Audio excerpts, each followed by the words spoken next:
Magandang araw sa inyong lahat. Ayan, mag-update ako ng ating ginagawa na Isuzu. Isuzu model 1994 model. Hindi ako nagkakamali, 1994 model itong Isuzu na ito. Titingnan natin yung kanyang naging problema. Yan. Yan, sabayan ako niya. Naging problema niya, nagkalas tayo ng clutch booster ng Isuzu. Isuzu model 1994. Siguro di ako nakakamali, 94 ito. Nag-remove tayo ng panel gauge. Yung panel gauge, ayan yung panel gauge. So, ni-remove natin yan para matanggal lang natin yung kanyang bracket, then yung kanyang tornilyo. Ngayon, nabaklas ko na ito. Ayan na, oh. Wala na siya. Wala na yung kanyang booster. Ayan, oh. Yan, tanggal na siya. Ganyan yung remove. Remove natin yung panel, then yung cover ng panel. Ni-remove na natin. Dinabas natin yung kanyang booster. Ito na yung booster. Ayan, oh. Clutch booster. Dalawa kasi ang booster. Ang isa, yung sa brake booster din yun. Pero sa tawag doon pangalan, hydrovac. Ito naman, clutch booster. Yung pinaka-vacuum niya, tinatawag natin vacuum advancer. Ni-remove natin yung kanyang bracket. Ngayon dito na siya, binaba ko na siya dito. Ito na yung booster. Ayan. Tanggalin na natin yung kanyang booster. Ilalagay natin yung kanyang bago. Ayan.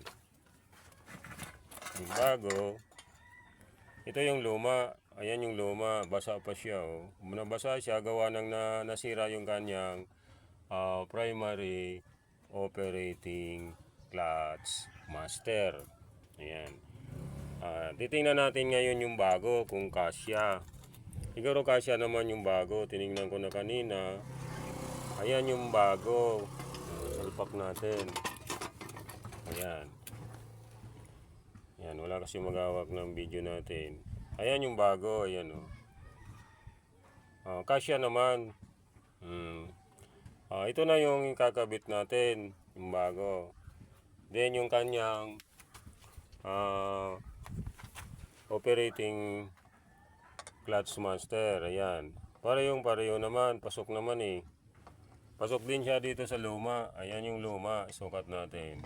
Ayan, pasok siya o. Ibig sabihin, pasok din siya dito sa bago.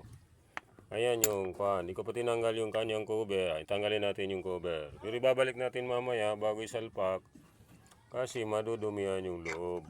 Paglalagay na lang natin yung secondary o primary operating clutch master. Saka natin tatanggalin yung cover sa loob. May cover yan eh. Yung kanyang seal dun sa vacuum.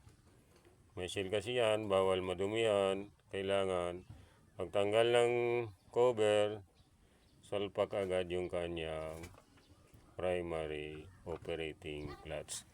Yan yung update ko sa araw na ito. Araw ng linggo, 18 ng August 2024. Yan ulit ang first update ko dito sa Isuzu model 94 model. Ito yung ginagawa ko ngayong araw. Ayan. Magpapalit tayo ng booster. Mamaya mag-update ako pag na bleed na. I-update ko kung okay na ba siya. Ayan ang update ko. Yan si Doy. Maraming salamat. Bye bye.